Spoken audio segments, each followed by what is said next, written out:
My name is Mike. I am a 32-year-old man and I married Kathy, who is 30 now. We got married after 3 years of dating. I work at a local bar as a bartender. I make a living serving drinks and I am good at it. My wife Kathy works as a front desk at a local automobile dealership. She is beautiful and gets a lot of male attention at her office.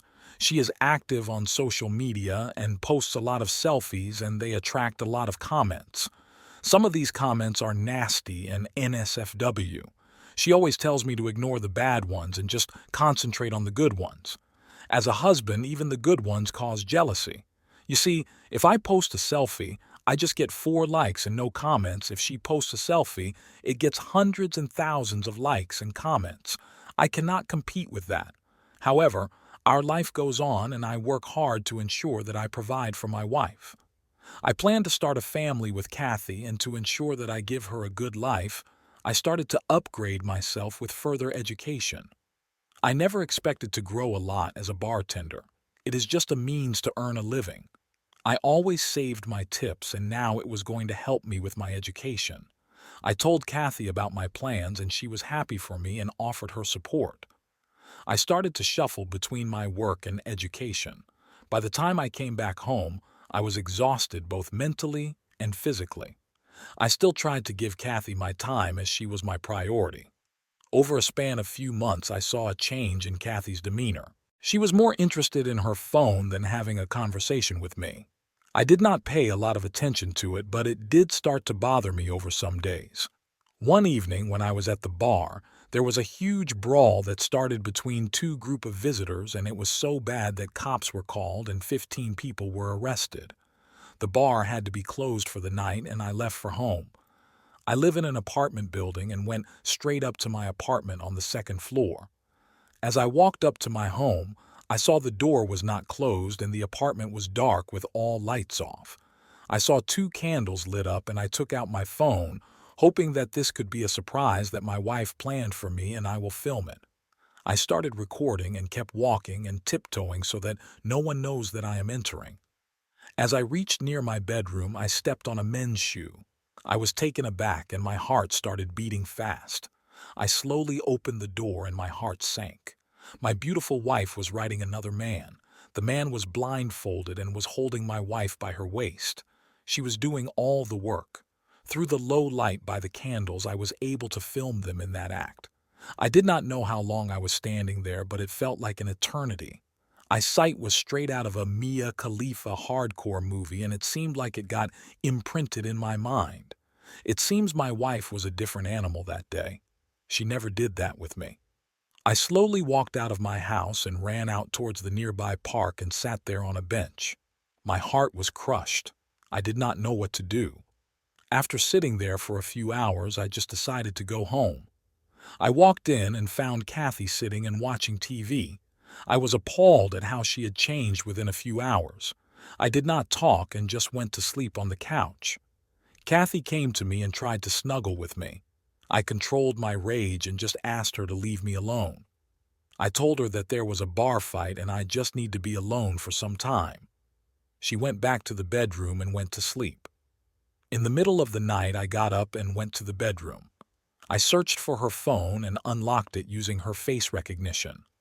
I went through her messages and call logs. I found out that she had been in an affair for the last 2 months with a mechanic who works at the dealership where my wife works. I saw explicit pictures that they had shared with each other. There were multiple videos of them in the act on my bed. There were more videos that they shot at the dealership in a car. I transferred all the videos and screenshots to my phone and went back to sleep on the couch. I left for my college and I was fuming all day. I called my boss and asked for the day off. I came home and just went on to lay on my bed. Something in my mind told me to check for any evidences in my bedroom. I searched my wardrobe and found a camera. It was this camera that shot the explicit videos that my wife made. I saw the hard drive that contained the videos. I quickly copied the hard drive to my laptop. I also found a packet of rubber in the drawer of the night lamp. I poked all the packets with a pin and kept them back. I also connected the camera with the Wi-Fi so it saves the data on a cloud server. I knew that both my wife and her AP were not very tech-savvy with the way the camera was set up. So now the next time they went nasty, I will get the video on my cloud server. I giggled at the idea of poked-up rubber. Well, they did get nasty multiple times and used the same rubber that I had poked. I was surprised that they did not bother to check that it is leaking. One fine day, my wife started vomiting and I knew what was wrong. I offered to take her to the doctor, and there the doctor told us that she is pregnant. I acted like I was overwhelmed and on cloud nine. The look on my wife's face was priceless. I knew that she did not want the baby, but looking at my joy, she could not say a lot. She said that we are not prepared financially. I shot that excuse down, saying that I will work hard. Now she was stuck with the baby. My wife is now 6 months pregnant and phase 2 of my plan. I went to a lawyer and explained what has happened. I also explained how I poked the rubber and now my wife is pregnant. He laughed and then apologized for laughing. The lawyer said that he has never come across such a case in his entire career. He then asked if I am sure that the child is not mine. I told him I am sure, as we had no intimacy for last few months and her pregnancy was discovered after 3 months of dry spell with me. The lawyer wanted to make sure that I was not the father. He also stated that we need go for a paternity test. Going for a paternity test could trigger my wife, and I did not trust what she would do. I could not risk that. He said that he has a plan. I told the lawyer that I did not want to be in a situation where I would have to pay for child support for a child that is not mine. He asked if I can somehow get some DNA from the AP. I had no clue how to do that. I called a friend of mine. Dusty was a former Marine and had been posted in Afghanistan for a few years. He was built like a tank. I met him and explained him my situation. He asked if a need to make the AP silent. I said no and told him I just need his DNA for a paternity test. I told him no violence. Well, Dusty is a guy who gets the job done. Next day he came back with a vial filled with some white fluid. I asked him, "What is this?" He told me that this is AP's birth fluid. I wanted to ask but did not ask how Dusty got it. He later told me that he requested him to do it in a cup for an IVF center. He paid him $20 for it. I gave Dusty $20 and went straight to the lawyer. He started laughing once I told him how we got the sample. He then asked for some money and told me that is for some ends that needs to be joined. Next day, I got a call from the hospital asking Kathy and me to come for some tests. I knew what is going on and took Kathy with me. She was worried and was anxious throughout the way. We got some samples for tests, and Kathy asked the doctor what is that for. He did not elaborate much and said regular test for the well-being of the child. I was sad when he said that. The statement pierced my heart and could not imagine how low I had come for revenge. On one hand, I had a cheating wife who was caught on video cheating on her husband, and on the other side, I had an unborn child who was innocent and was coming to this world because of my actions. I was torn and discussed this with Dusty. He said, "God has different plans for every individual and you never know what fate lies for the child." He said that the decision lies with me. I once wanted to back out and take care of the child. 2 days later, I got hold of my wife's phone again while she was taking her afternoon nap. I saw some more images and more texts with the AP. This time, however, they were discussing how I was a fool for taking care of their child. My decision changed that very moment. I asked my lawyer to prepare for the divorce as soon as the child is born. I did not want to hurt the child during pregnancy. He said it will be done. In a few weeks, we had the DNA reports, and it was clear that the child was not mine. The child belonged to the AP. We attached the report to the divorce files and waited for D-Day. I was at the hospital with my wife at D-Day and she went into labor. Once the child was born, they came to me for filling the forms for the birth certificate.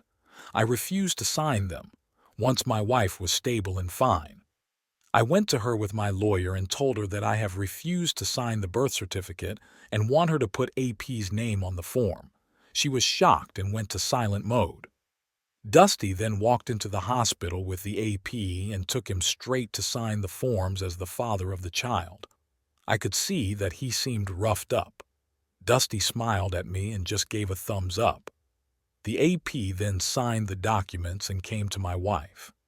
I handed my wife the divorce papers and asked that she does not enter my house. I told her that she will be in the hospital for the next 2 days, and by then all her stuff will be moved to the AP's place. The AP tried to say something, and Dusty then smacked him on the back of his head. It went as we planned, and my wife was served. I thought once to take a look at the child, but somehow I could not gather the courage to look at the child. I was still sorry for him, as I knew that I would have given him a better life. I left the hospital with my lawyer and Dusty. Later, once I reached my home, I broke down crying, and I don't remember how long I cried. Next morning, I sent all of Kathy's stuff to the AP's place.